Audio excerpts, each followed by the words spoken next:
1 Timoteus 4, en daarvan af vers 6. Paulus skryf aan die jong man Timoteus en hy sê, as jy hierdie dinge aan die broers voorhou, sal jy 'n goeie dienaar van Christus Jesus wees, wat jouself voed met die woorde van die geloof en die goeie leer, waarvan jy 'n aanhanger geword het. Maar van onheilige en sinlose verdigsels moet jy wegbly. Oefen jou liewer om in toewyding aan God te lewe. Om die liggaam te oefen het wel 'n bietjie waarde, maar om in toewyding aan God te lewe het in alle opsigte groot waarde, want dit bevat 'n belofte van lewe vir nou en die toekoms. Dit is 'n betroubare woord en kan sonder voorbehoud aanvaar word. En met hierdie vooruitsig span ons kragte in en stry ons, want het ons hoop op die lewende God gevestig, wat die verlosser is van alle mense, van almal wat glo. Wanneer 'n mens die gewigte en apparate sien, dink jy aan harde werk, sweet, dissipline, jy dink aan 'n mooi lyf, jy dink aan spiere, maar jy dink veral aan oefening. En dit is een van die sleutelwoorde van my boodskap vanmôre. Hou dit vas vir 'n oomblik. Daar is min dinge in die lewe meer belangrik en meer fundamenteel as groei. As daar nie groei in die lewe plaasvind nie, broers en susters, gebeur daar letterlik niks.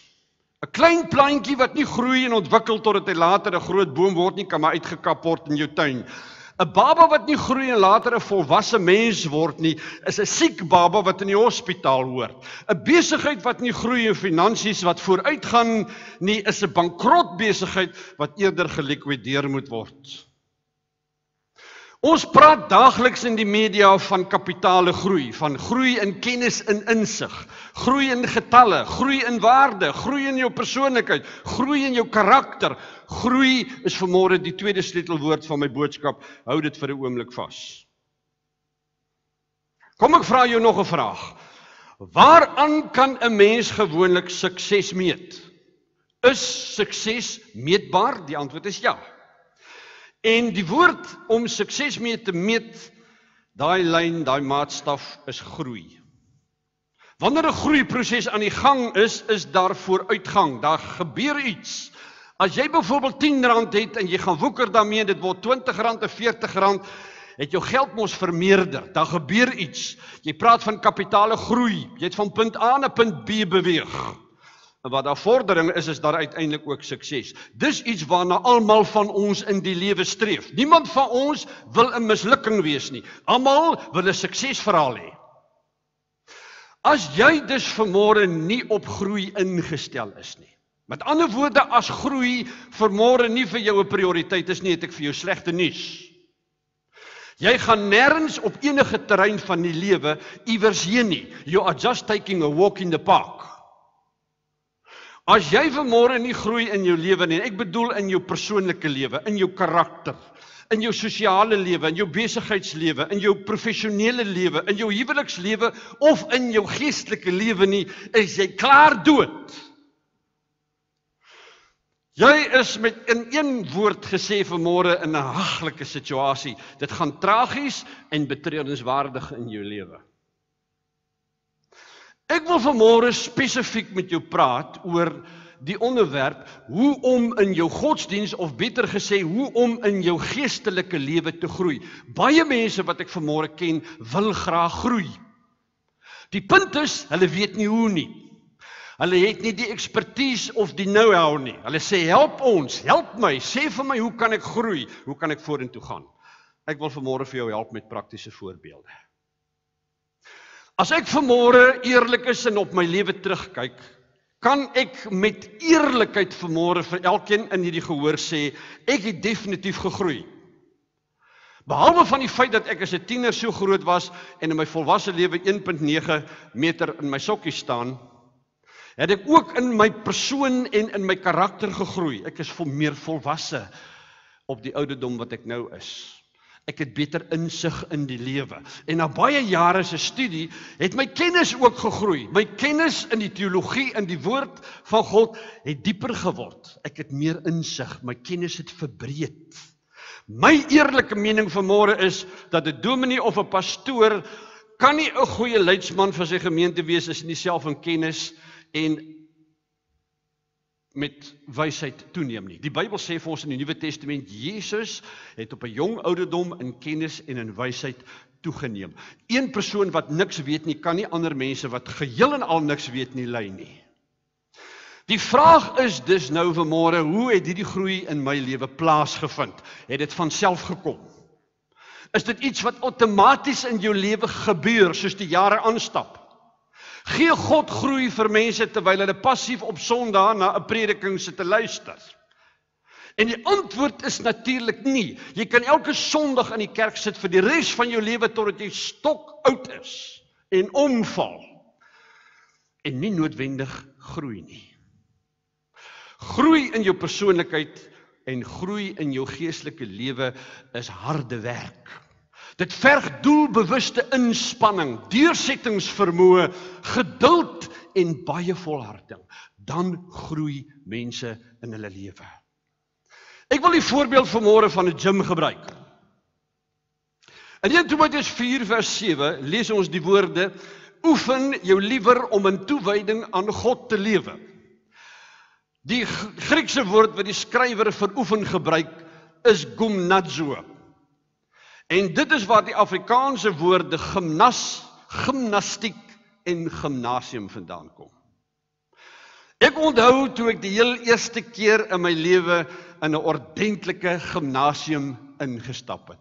My mond het oopgehang. Dit is 'n muurnes van bedrywighede. Sommige mense hardloop op die trapmelings, op die tredmills as jy wil. Ander is besig om die fietsse te trap.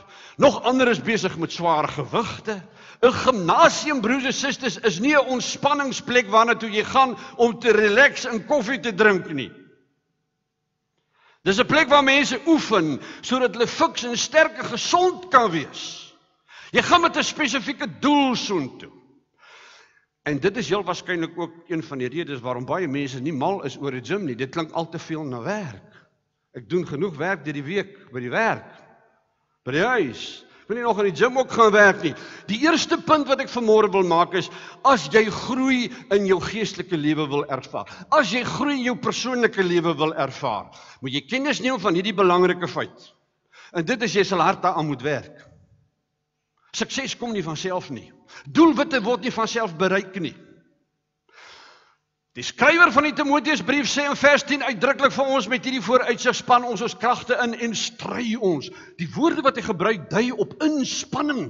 Daar's energie wat ingesit word. Sweetloop. Geestelike groei vind nie outomaties plaas nie, al dink die meeste Christene vanmôre so. Dit verg inspanning en doelgerigtheid. Sonder die insette van jou kant af, gaan jy bly waar jy is. Dis een van die mees tragiese dinge in die kerk wat ek die afgelope 35 jaar ervaar het, en is dat mense jaar na jaar op presies dieselfde vlak in hulle lewe staan. Hulle kan oor dieselfde goed praat, dieselfde tekste aanhaal, dieselfde dinge doen in die kerk, en nog nie een tree gevorder het nie. En dit begryp ek beswaarlik. Want in ons besigheid wil ons groei, ons wil tog vorentoe. Ek wil dan tog nie net by standaard 6 en 7 stil staan en dan in die skool uit gaan. Ek wil aandruk en aanbuur na matriek toe. Daarna wil ek college of universiteit toe gaan. Ek wil my verbeter. As jy nie bereid is om hard aan jou huwelik te werk nie, sal jy in jou lewensmaat se verhouding stagneer, so seker soos wat ek vanmôre hier voor jou staan. Huwelik, verhouding tussen mense, tussen vriende, is harde werk. Jou huwelik sal in 'n doodloopstraat beland as jy nie alles insit nie. As jy nie hard werk aan jou besigheid en gedurig met blink en innoverende idees na vore kom nie, gaan jou besigheid stagneer, jy gaan verlieser bly, so seker is dit dat my naam Everett Huisman is. Dink jy vir een oomblik vanmôre in jou geestelike lewe moet dit anders wees? Die tweede punt wat ek wil maak is, 'n mens kan nie sommer net aan 'n gym of in 'n gym instap op 'n dag en besluit, ek gaan nou gewigte optel en oefen nie. Want dit werk nie so nie. Jy besluit op 'n dag, dis tyd dat ek begin oefen. Dis tyd dat ek 'n bietjie my spiere bou. Dis tyd dat ek my lyf 'n bietjie meer netjies kry vir die somer. Dan gaan jy na 'n gym toe. Jy sê vir hulle daar by die toonbank, ek wil aansluit by die gym. Hulle gee jou 'n vorm, jy vul dit in, jy teken dit, jy betaal jou maandelikse fooie. Jy's nou deel van die gym.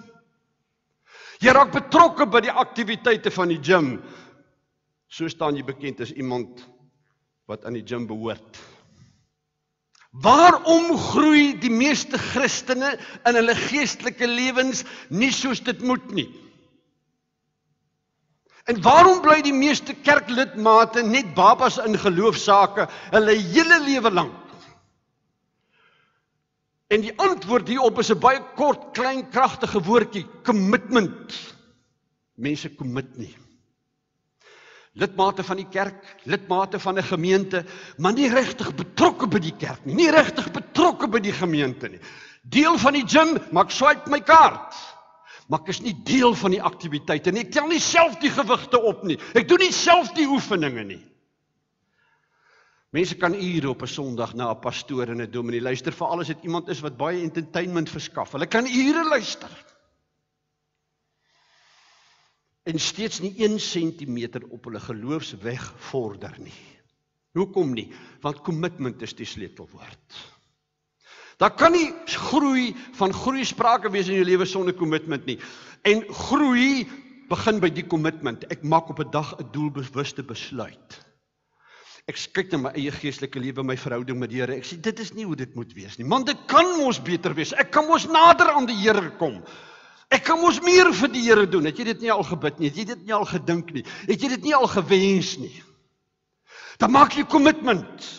Jy sê van nou af, van hierdie oomblik af, van hierdie dag af, wil ek betrokke raak. Ek wil inskakel by die omgeegroep, by die jeuggroep. Ek wil inskakel by die lofprysingsgroep. Ek stel myself beskikbaar. Ek wil deel wees van die program en die aktiwiteite van die gemeente. Ek wil uitreik met die koninkryk van God. Ek wil mense inbring. Dis 'n commitment. Be decisive. Sê vir jouself daar waar jy in die stoel sit, van vandag af, van hierdie oomblik af, ek stap nie vanmôre by daai deure uit, as ek nie hierdie commitment gemaak in my hart nie. Die derde punt wat ek wil maak is, broers en susters, volg asseblief 'n vaste oefenprogram. Iemand wat liggaamsbou beoefen, het 'n vaste oefenprogram. Hy of sy wat daai liggaamsbou doen, sê in hierdie week doen ek soveel borsoefeninge. In hierdie week doen ek soveel maagoefeninge. In hierdie week doen ek soveel beenoefeninge. 'n Vrou wat gewig wil verloor en weer slanke fiets en die baie kostuum wil lyk, volg 'n voorgeskrewe program. En dit verg dissipline. Elke dag soveel maagoefeninge. Elke dag soveel beenoefeninge. Jy volg die program in detail, anders gaan jy nêrens kom nie. Mense wat in die gym lukraak oefen, vandag 'n bietjie dit, môre 'n bietjie dat, oormôre nog 'n bietjie van dit en dat, en die dag daarna 'n bietjie van niks. Maar daar die vordering is nou nie groei nie. Dat nie 'n vaste program nie, daar's nie dissipline nie.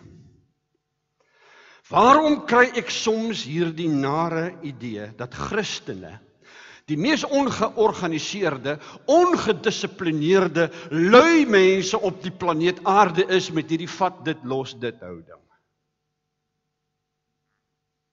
Daar's geen vaste program in hulle geestelike lewe nie. Hulle bid wanneer hulle so vol, kom kerk toe wanneer dit geleë is, lees Bybel in die aand, mits hulle nie te moeg is nie, en so ploeter mense maar aan. Maar ons slaan onsself op die bors en sê ons is Christene, ons is lidmate van daai en daai gemeente. Kom ek maak 'n stelling, as die kerk 'n gym was, het hy lankal toegemaak. Die sleutelwoorde vanmôre is dus konstantheid, dissipline en doelgerigtheid. As ek jou kan aanraai vanmôre, kry vir jou 'n geestelike program wat vir jou pas, nie jou vrou of jou iemand anders nie, jou pas. 'n Sakpas program wat jy daagliks kan volg sodat jou geestelike lewe maksimaal kan ontwikkel en opgebou kan word. Volg hierdie program elke dag, elke week, elke maand tot aan die einde van jou lewe toe. Moenie ophou as jy die eerste paar maande nie hierdie enorme reuse sukses ervaar nie. Of jy nou nie 'n Moses en 'n Petrus en 'n Paulus begin raak nie. Moenie tou opgooi as dinge vir jou nie reg uitwerk nie.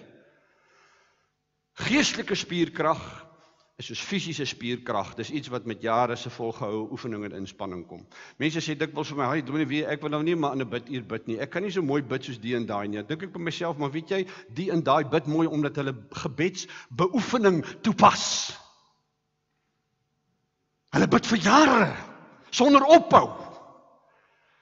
En as jy so bid vir jare, dan kan jy later ook mooi bid. Die woorde kom en vloei deur jou soos 'n stroom water. Daar's 'n vierde punt wat ek wil maak, en dit is mense wat gereeld by 'n gym oefen en goeie resultate sien, het uit die aard van die saak ook 'n goed uitgewerkte dieet wat hulle volg. Nou dit mag vanmôre dalk nou nie vir jou na 'n belangrike punt klink nie, maar glo vir my broer en suster, dis 'n baie belangrike punt. Manne wat spierbou beoefen sal vir jou sê, jy kan liggaamlik nie groei en sterker word as jy nie die regte hoeveelheid koolhidrate en proteïene inneem nie. Arnold Schwarzenegger het geglo, wat jy insit is wat jy uitkry. Dit is 'n boodskap myns insiens wat die meeste Christene in die wêreld nog nie gesnap het nie.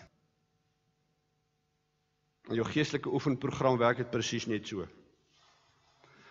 As jy vanmôre op 'n skraal ongesonde geestelike dieet is, gaan ek jou waarborg, dat jy uit 'n skraal en onaantreklike geestelike beeld uitstraal. Daar by die werk tussen jou kollegas en vriende is daar niks wat iemand anders begeer nie. Niks. Maak nie saak of jy in Koram Deo behoort en of jy aan Hillsongs behoort nie. Jou dieet nie reg is nie, stel nie belang in jou lewe nie. Kom ek vra jou reguit vanmôre. En dis nie 'n vraag wat jy nou die eerste keer vanmôre hoor, jy het dit al baie in die gemeente gehoor. Hoeveel geestelike boeke lees jy? Of moet ek jou eerder vanmôre vra, lees jy hoegenaamd enige geestelike literatuur? En wat lees jy? Dit is die sleutelvraag. Dis nie hoeveel jy lees soseer nie, dit is wat jy lees wat belangrik is. Lees jy dalk hierdie Amerikaanse oppervlakkige en fundamentalistiese prul wat deesdae op rakke oral in Christelike boekwinkels uitgestal is? Is uit die beek jou enigste leesstof? Hou dit jou aan die gang? Luister jy saans maar na die oordeenking op die radio, omdat jy deur die dag nie tyd kry om te bid of selfs 'n teksversie die Bybel te lees nie. Jou program is net te vol. Kyk jy maar op Sondag maar dan na die TV erediens op die kyknet, omdat jy meeste Sondagoggende nie in die erediens is nie. Ek verbeel my die Hebreërs skrywer het iewers gesê, baie reguit en direk met die gemeente gepraat en gesê, 'n mens moet julle met melk voed en nie met vaste kos nie. Iemand wat nog van melk lewe kan nie saampraat oor wat reg en verkeerd is nie, want hy's 'n kind. Vaste kos is vir groot mense. Vir mense wat oor insig beskik, wat met mekaar kan saampraat, wat deur die ervaring geoefen is om tussen goed en kwaad te onderskei. Waarom strompel soveel Christene in hulle lewe van die een ellende na die ander? Hulle kan nie onderskei tussen goed en kwaad nie, want hulle lewe van melk. Jy vra my dalk vanmôre, hoe kan Koram Deo as 'n gemeente groei en vorentoe gaan? Dan antwoord ek jou deur lidmate te hê wat 'n gesonde, stewige geestelike dieet en oefenprogram volg. Daar's nie 'n ander maklike antwoord nie. Die dominee kan nie 'n gemeente omswaai nie, al is hy 'n prediker soos Billy Graham. Lees boeke wat jou opbou. Boeke wat jou insig sal verbreed. Wat jou horisonne sal uitskuif. Wat vir jou die Bybeltekste bietjie beter sal ontsluit, sodat jy kan saampraat, saamdink en amen sê op die prediking op Sondagmôre, sonder om soos 'n idioot te klink. Doen 'n slag, 'n bietjie moeite. Ek sê baie dae vir die Here, Here, ek verstaan nie die goed nie. Tyd daar word my kop so plat soos 'n pannekoek. Kyk hoeveel moeite doen mense met hulle voorkoms, met hulle klere, die beste skoene, die beste rok, die beste lipstifie, die beste dit, die beste naalak. Ons doen moeite met ons besigheid, ons doen moeite met ons dit en met ons dat, ons verf ons huis, ons maak ons skoon, soveel moeite. Geen moeite met die geestelike lewe nie. Lees boeke wat 'n bietjie bo jou vuurmaakplek is 'n slag. Iets wat 'n bietjie jou kop bietjie rek. Natuurlik is dit inspanning. Ek sal weet, ek doen dit al vir jare, and it pays off. En as jy hierdie dinge doen, sal jy toeneem in kennis en insig, en God sal deur sy gees by jou aansluit, en jy sal groei. Stadig, maar seker groei. Maar daar's nog iets wat ek moet noem, broers en susters, en dit is nou eerder 'n belydenis. En dit is, ek is eintlik van nature 'n baie lui ou. Nou, julle sal dit dalk nou nie dink nie, julle dink, hierdie dominee is baie hard werkende man, al wat hy doen is, hy werk van die môre tot die aand, ons moet hom keer, een van die dae slat hy mors dood neer. You've got it all wrong. Ek is van nature 'n lui mens. Ek dink die meeste is, maar dit is in my en jou.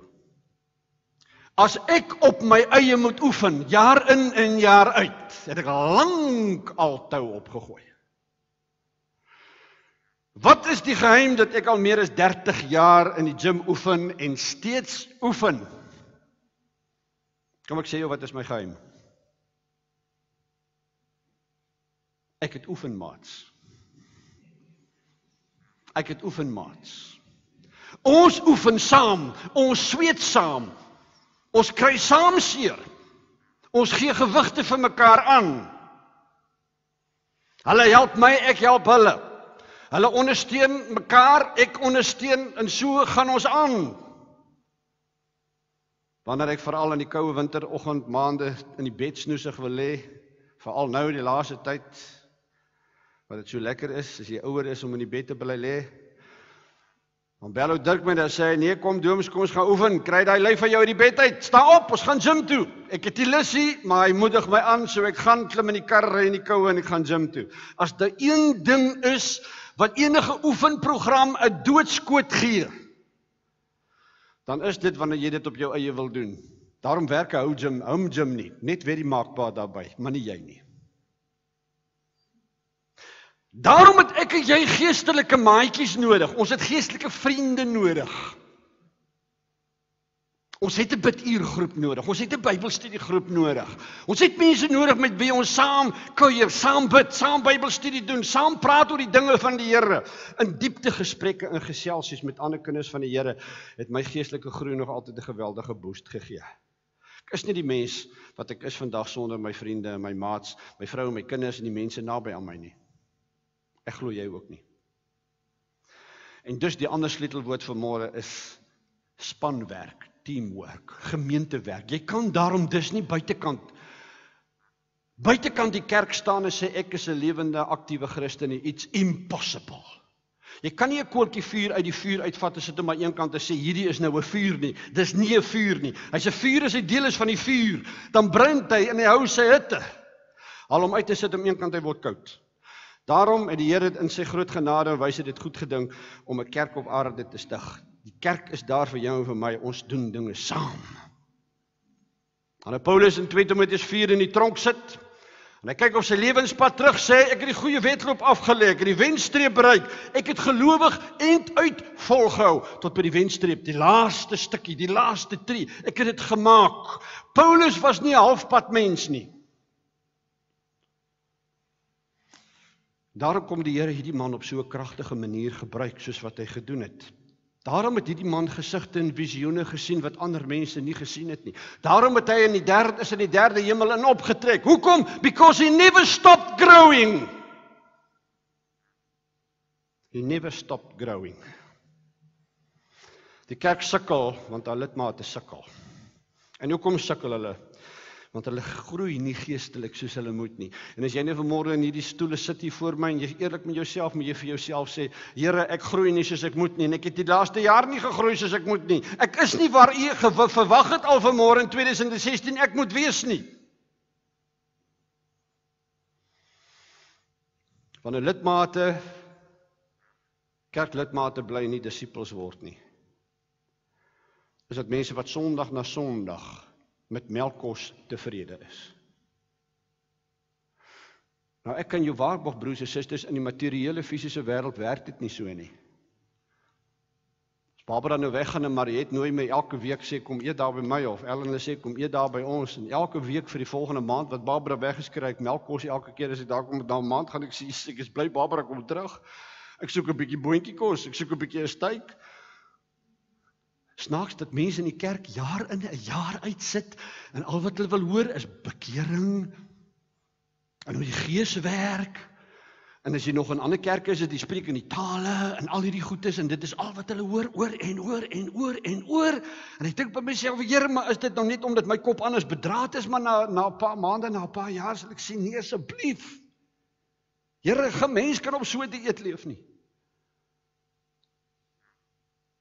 Daarom sê die Hebreërskrywer vir ons in Hebreë 6 vers 1, laat ons nie stil staan by die eerste dinge wat aangaande Christus verkondig word nie. Maar laat ons verder gaan na die volle inhoud van die boodskap. My vraag vanmôre aan jou is 'n baie simpel, eenvoudige vraag. Staan jy al vir jare op een plek in jou geestelike lewe mors doodstil?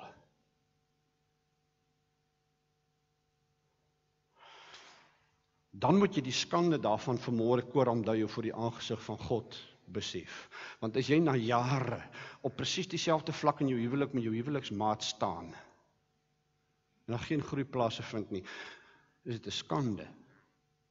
As jy nie nader kom aan jou vriende, en jou vriende meer waardeer, en hulle jou meer, en daar's meer begrip, en jy kom meer in die kop van jou vriend, en hy in jou kop in, en julle kry waardering vir mekaar, dit is 'n skande. Niks het gegroei nie, staan op dieselfde vlak. Hierdie dinge bekommer my my eie lewe. Ja, groei, maar groei ek genoeg? Groei ek soos God wil hê? Groei ek in die tempo wat God wil hê? Die tempo wat hy vir my daar gestel het, wat sy Gees wil hê? Soms staan die Gees 10 tree voor my, sê kom asseblief nog, jy's agter. Fikkel. Paulus sê, oefen jou liewer my jong maat, my liewe oom en tannie, my liewe broer en suster, om in toewyding aan God te lewe.